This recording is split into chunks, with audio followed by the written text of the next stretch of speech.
कहा विचार भावना दोनों भीतर के होते हैं, पर मैं बात भावना की कर रहा हूं। अंतर बता देता हूं क्यों। आप जब कहते हो आई एम थिंकिंग, तो उसमें आपकी सक्रिय सहभागिता होती है। आप कहते हो मुझे सोचने दो, और जैसे ही कहते हो मुझे सोचने दो, आप सोचना शुरू कर सकते हो। वहां आपके पास कुछ चुनाव का अधिकार है। लेकिन क्या कभी आपने ये कहा लेट मी फील, मुझे जरा भावुक होने दो? नहीं। विचार तो फिर भी आपकी थोड़ी सुनता है, आपके कहने पे चल लेगा। जब आप कहते हो लेट मी थिंक, तो आप सोचना शुरू कर सकते हो। और जब आप कहते हो I am not thinking any more, तो आपके पास ये भी अधिकार होता है कि आप सोचने को थोड़ा हटा भी सकते हो।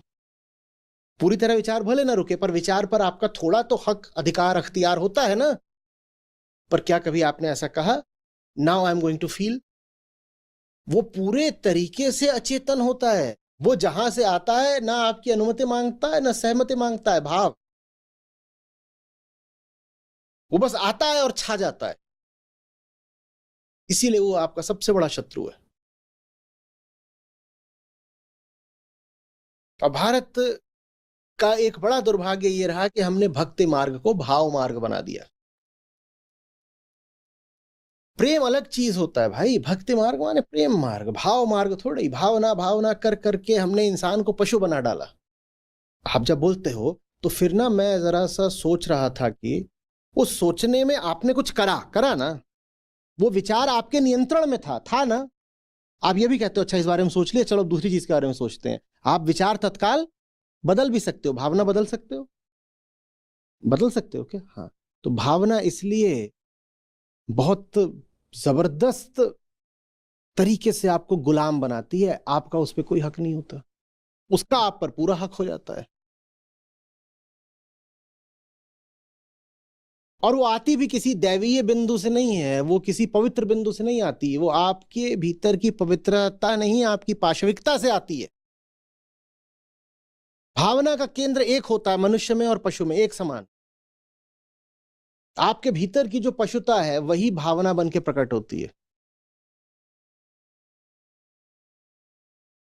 मुझे वो करना है जो सही है, वो नहीं जो मुझे लग रहा है कि सही है।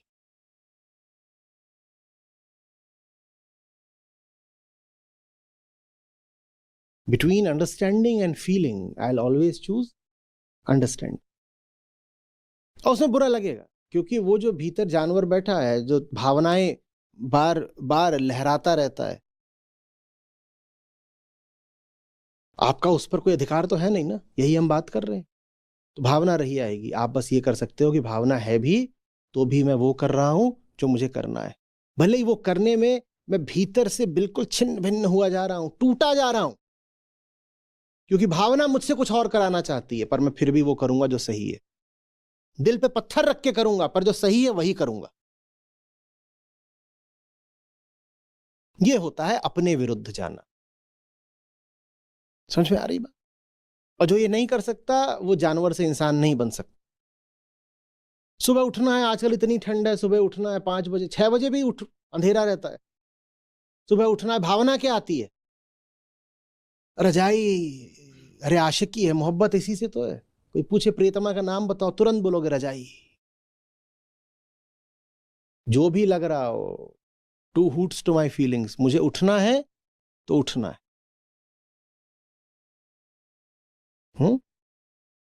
तभी उन्नति होती है। यही आत्मशोधन है। यही है संवर्धन, आरोहण, जैसे बोलना हो। उस इंसान से बहुत बचना जो अपनी भावनाओं पर चलता हो।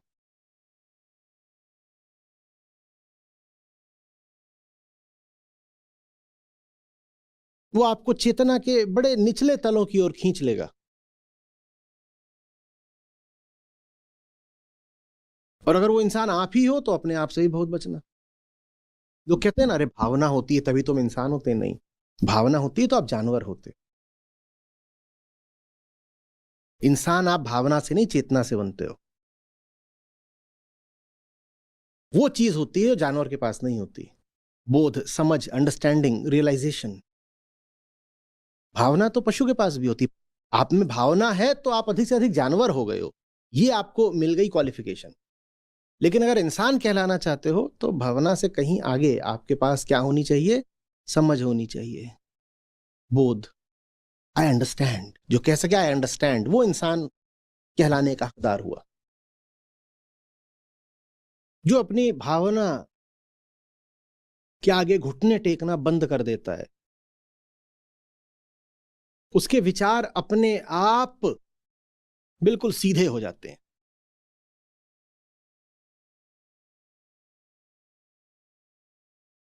क्योंकि जो बड़ा संघर्ष था वो आपने कर लिया।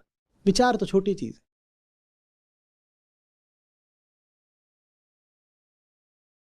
फिर तो विचार ऐसा होगा कि हाँ कोई आया था, आपने उसको देखा, आया, बहुत असर आप पे पड़ा ही नहीं।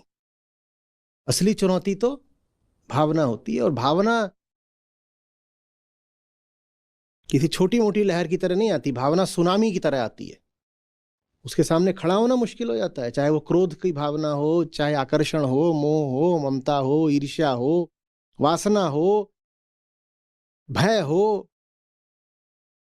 क्या होता है तब? आया और आप पता ही नहीं चला कहां उठा के पटक दिया। उसके सामने पांव डिगा के खड़े होना सीखो। ये है स्वयं को तोड़ना।